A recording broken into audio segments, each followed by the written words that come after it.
İslam tügellek şirini Jikerbatem dilberinin Tüyi ruhna hiya çavan Em vedüne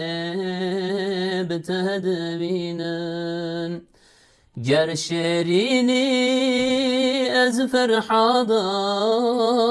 Ez tebzinam emenadam Hatta bimrem tebernadam Dikim serte hüznü şine Ah حتى بمرم تبرنادم دكم سرتا حزن وشيني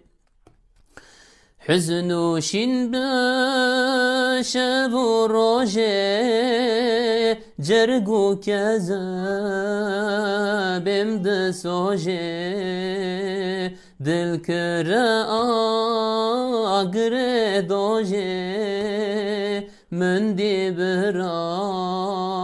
كس نبيني آخ دل كرا أقري دوجي من دي برا كس نبيني İslam tüevin adını Ruhu canu jinadını Derman-ı barin adını Dil tetene dehavini Ah derman-ı barin adını Dil tetene dehavini Bete emman deni vereda Mereşli ser tegereda Em Yusuf'un bireda Heye kervan mederinin Ah Em Yusuf'un bireda Heye kervan